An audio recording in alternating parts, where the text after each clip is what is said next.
బఠానీ చాట్ ఎలా ఈజీ చేసుకోవచ్చో ఇప్పుడు చూద్దాం. దీనికోసం మనం ముందుగా బఠానీలను అయితే ఉడకపెట్టుకోవాలి. మీరు ఉడికించేటప్పుడే అందులో కొంచెం సాల్ట్ వేయాలి. అవి ఉడికే అంతలోపు మనం దానికి కావలసిన టమాటాలు, పచ్చిమిర్చి, కొత్తిమీర కట్ చేసుకుందాం. అవి కొంచెం ఉడికిన తర్వాత అందులో కొత్తిమీర ఆకు, టమాటాలు, పచ్చిమిర్చి, అల్లం వెల్లుల్లి పేస్ట్ వేయాలి.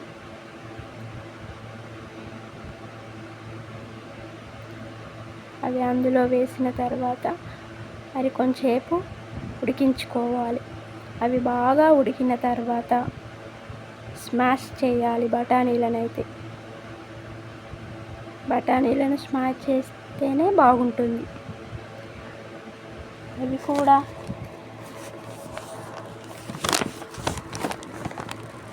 స్మాష్ చేసిన తర్వాత అవి బాగా ఉడికిన తర్వాత సరిపడా కారం వేసుకోవాలి.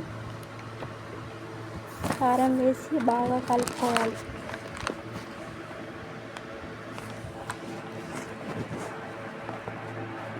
దీనికి మనం పక్కన తాలింపు పెట్టుకుందాం. 2 టేబుల్ స్పూన్ నూనె వేసి అందులో జీలకర్ర, ఆవాలు, కరివేపాకు, పసుపు వేసి ఆ తాలింపును అందులో వేసేసుకొని 5 మినిట్స్ ఉంచితే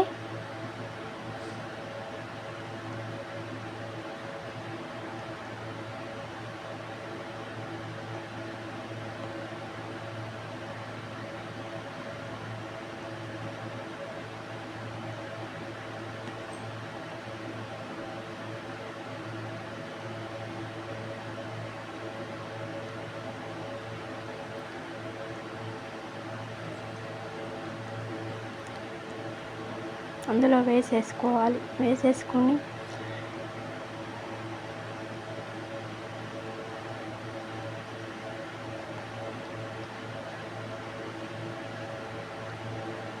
ఫైవ్ మినిట్స్ అలాగే స్టవ్ పైన ఉంచాలి.